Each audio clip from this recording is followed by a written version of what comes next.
Yeah. But I still think 4 years later, and this is like why we decided to create the podcast. Yeah. Like 4 years later, I still have no clue what the fuck I'm doing. I'm Same. just like living, kind Yeah. of. Surviving, We're half surviving. thriving. Yeah. Just trying to get to the next day. Exactly. I definitely feel like I'm an entirely different person than I was when we graduated college. Oh, same.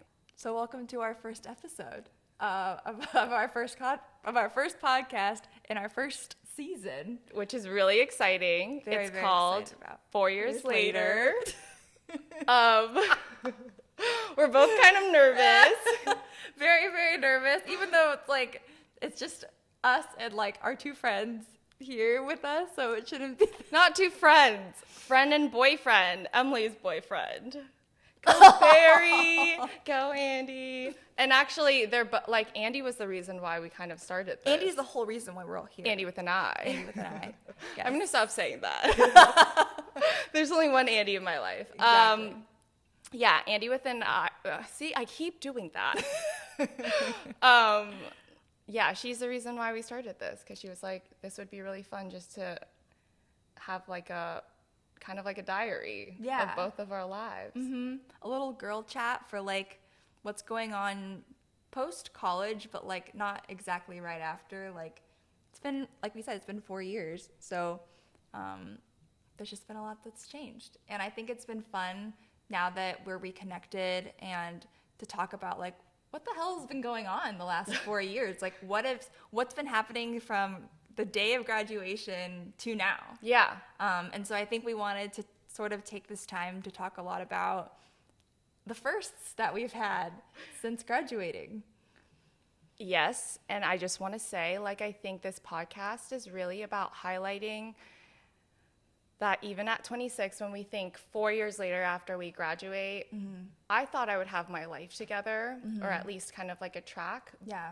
But so much of it has just been me like going with the flow, or at least trying to, or if I get caught up in something, like trying to just figure my way out of it. But I don't have really a great plan. Same. I for feel my like life. there's like that thing people always say, like when you're little, you think by the age of 23, you're going to be married and you're going to have a house and you're going to have kids and an amazing job. And that was not true of me. No. Not true of you. And when I went to New York last week, I forgot to tell you this. We were running a focus group, and I asked them like this question, and these are high school kids, and he called me an old head. Oh my God. I was like, what is an old head? Have you ever heard of that? I've never heard of an old head. Okay. I'm going to start using it though. I started using it, but I was like, I'm 26 and you're calling me an old head? And we feel like we're 16 still trying to figure everything out. Exactly. But when you're like 16, you think, oh, when I'm 26, like I'm going to have no this problems. Whole thing set up. Like everything's I'm going to gonna be settled. done.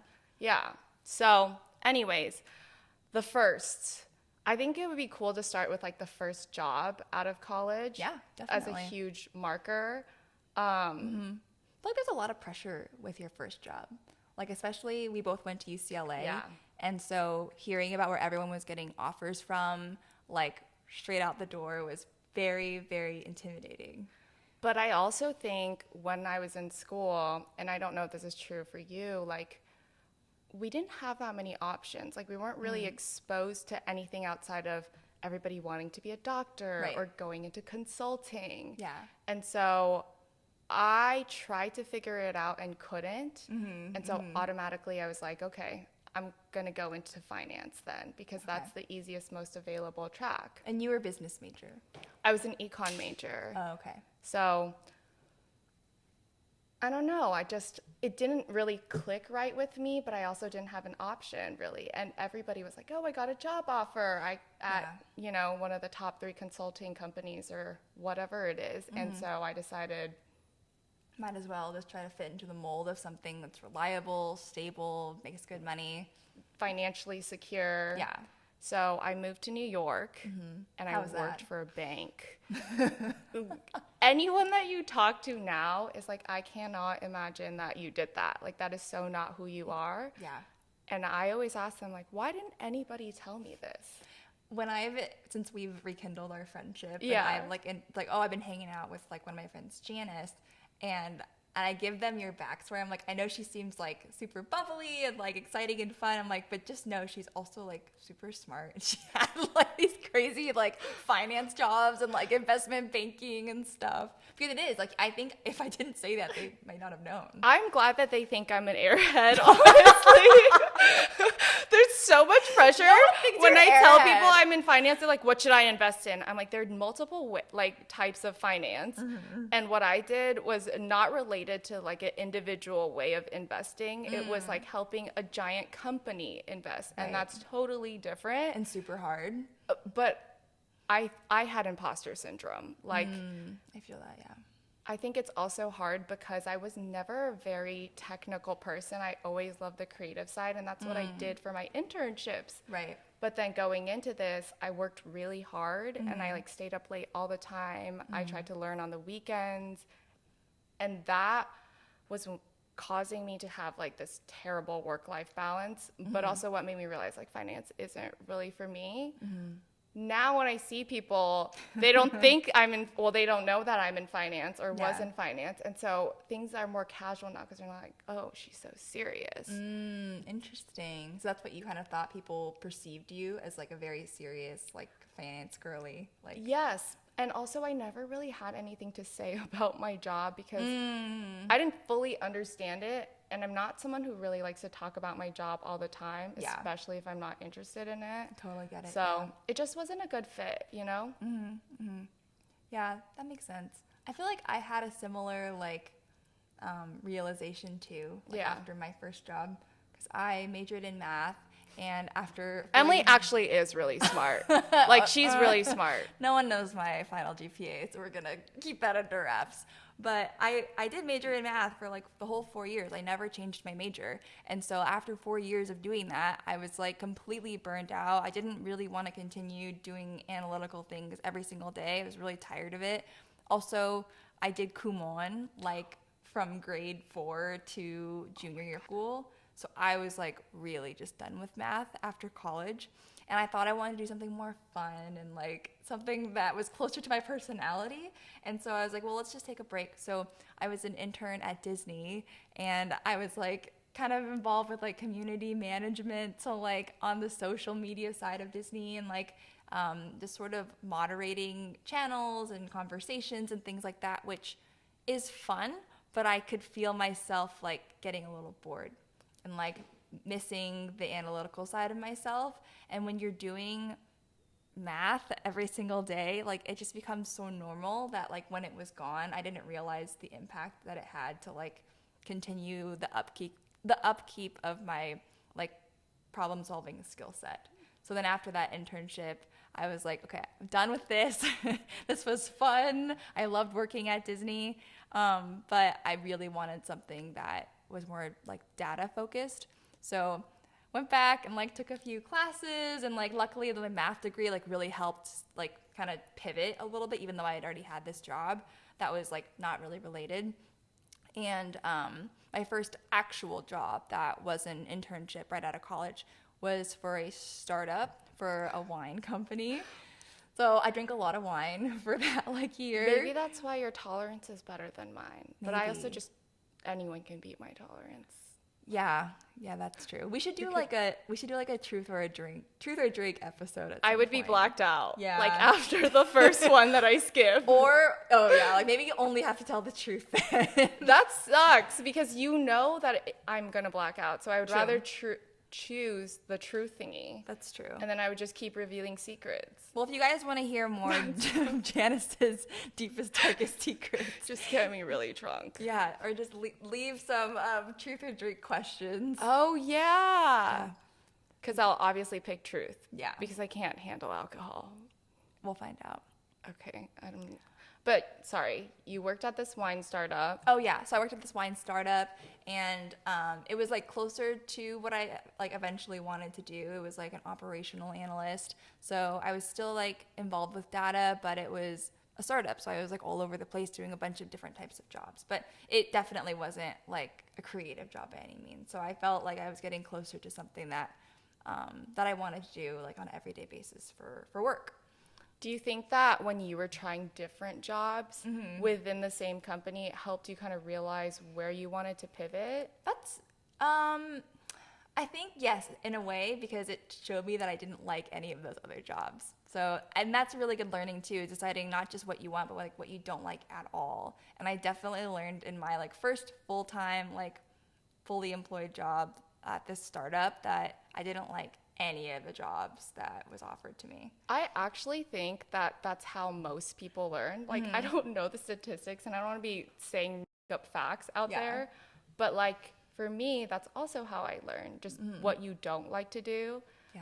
But I think for us, or for me too, I always think everybody knows what they want to do.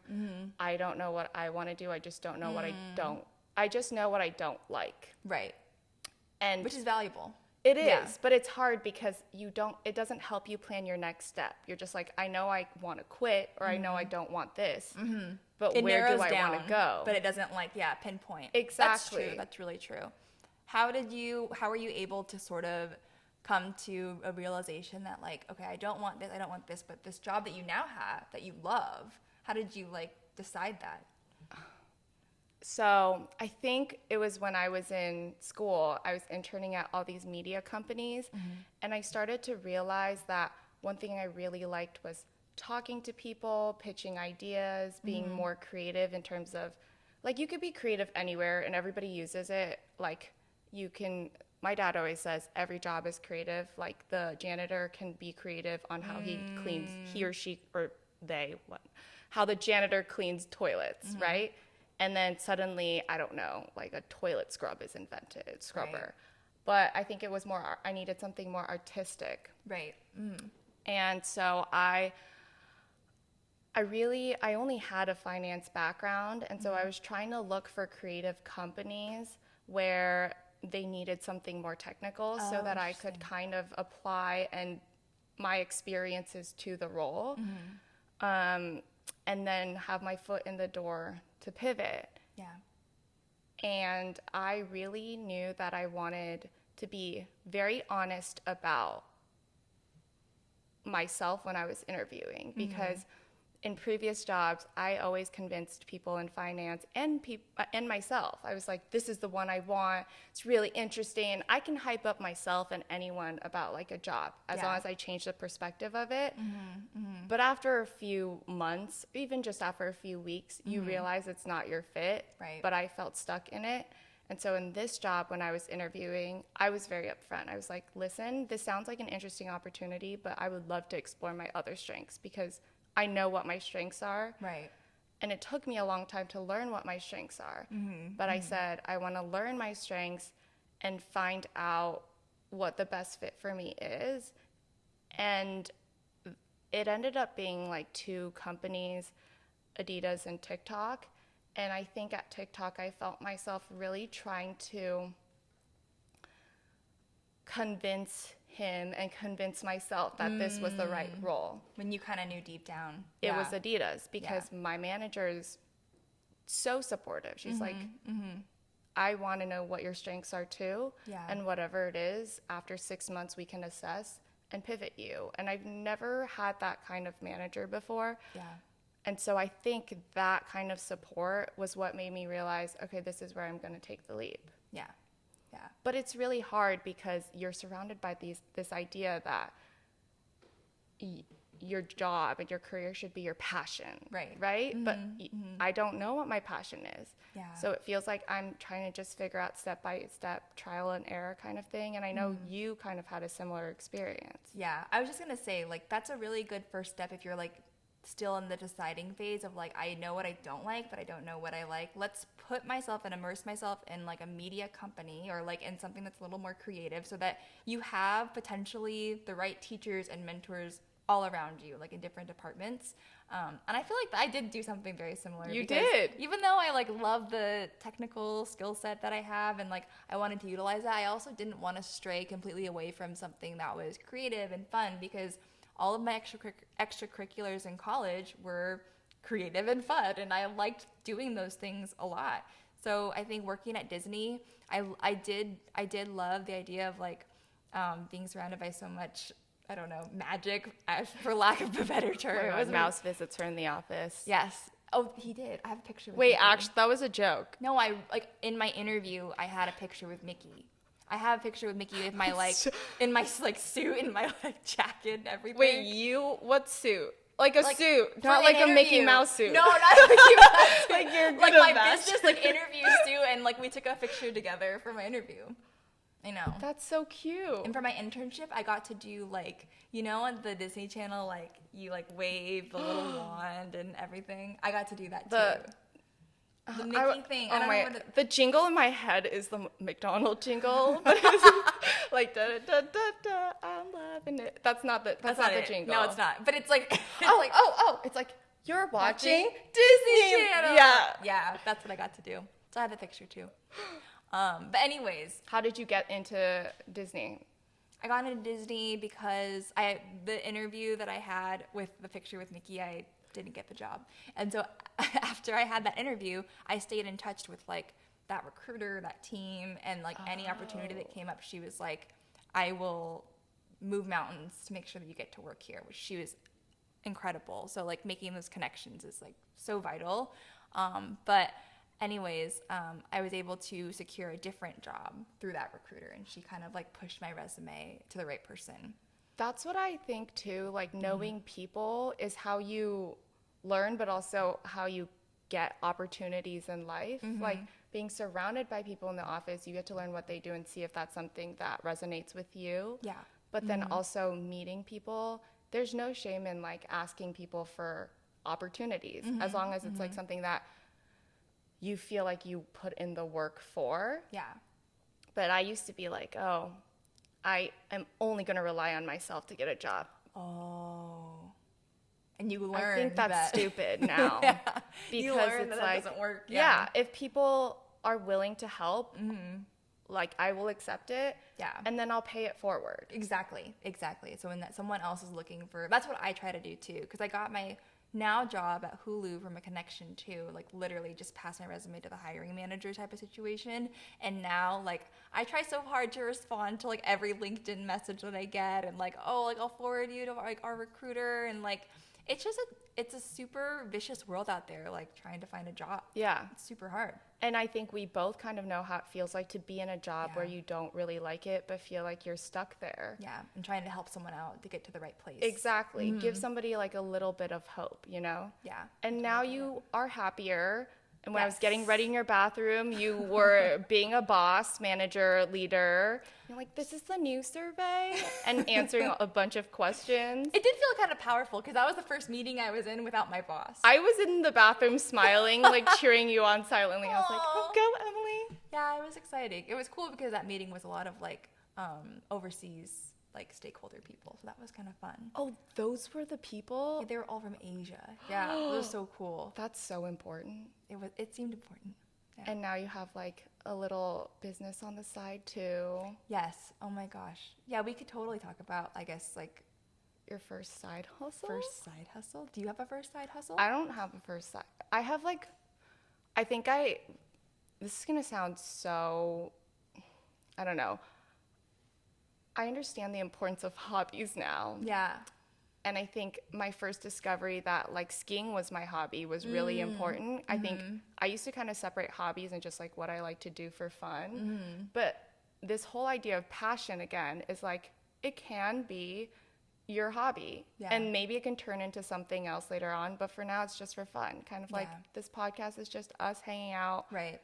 And then skiing is a hobby. Art, me learning how to draw and figure draw.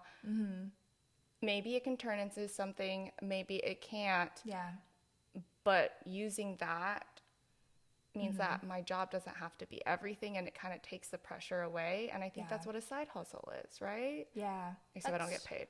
Yeah. I think in general, if you're getting paid or if you're not getting paid, finding something that you're passionate about after college is really hard, because I'm just now thinking about this so much more, that the identity of being a student is so real. It's so easy to just tell people oh, well, I go to this university. Yeah. I do this or whatever. And the minute you're not in school anymore, you have to kind of figure out okay, what defines me now? Because I was defined by these clubs and activities and board positions and all of these things. And so now you're kind of saying, like, I was scrambling to find something that was an actual hobby that took up like a good portion of my time, like other things used to, but aren't of access anymore. So I think in my case, like my like hobbies ended up being more with a monetary payoff, like trying to Which like, is make amazing. money. Yeah. I have like a small jewelry business and I resell fine gold jewelry. And it's been really fun because I like wearing jewelry. And so whatever I don't sell, I can just keep and wear for myself. But yeah, I really like doing it. And I also have an Airbnb that I've just started to do, which I don't know if that's a passion, but it's definitely a huge project and a huge undertaking that I'm just sort of figuring out. So yeah. You kind of said about being a student as your identity. Mm-hmm. I think that's really important because when we were in school, Mm-hmm. it was our whole life. Yeah. And there are all these milestones that you hit, right? Like Right. being a freshman, meeting requirements, taking these set of classes, doing Right. your internship. You had like a 4-year track. Yeah. But once you graduate, if you're not going to be a lawyer or a doctor or in finance and you want to do something more creative, there's no track. Yeah. Right? So what do you do now? And then that's why I think people try to make their career their whole lives because school was their whole life. Yeah. And then sure. stepping out, unlearning that, and then learning how to kind of set up your own little paths, but Yeah. not like 4 years ahead. Literally Right. just like maybe a month. Yeah, Sometimes, tomorrow. yeah. Sometimes mine's like the next second, what am I going to do? What am I gonna do? Yeah. Mm-hmm. You know? Planning out your time. Yeah. Yeah. You're so right. I remember, like, I don't know what it is for other colleges, but at UCLA, when the class schedule came out, that was a big deal, and we all like got our class planners out and like we're planning what we were gonna be doing like every second of the day for the next quarter. Yeah. That's what we all 3 did. months ahead. Yeah. So You're right. Yeah, we don't have a playbook anymore. There's Yeah. not like a way to do a certain thing. We're all on our own schedules now. it's June now, and I'm like, I don't know what I'm going to do in September. Yeah, I still same. I don't know what I'm doing in September Which either. is insane. Yeah, that's so true. I'm glad that you found something that you kind of like because I feel like it took us a little bit. Yeah. And this pandemic, I think, really made people realize like you either need to find some kind of interest or hobby. And I don't even like to say the word passion anymore because I feel like there's so much pressure Yeah, that exists with it. yeah, that's so true.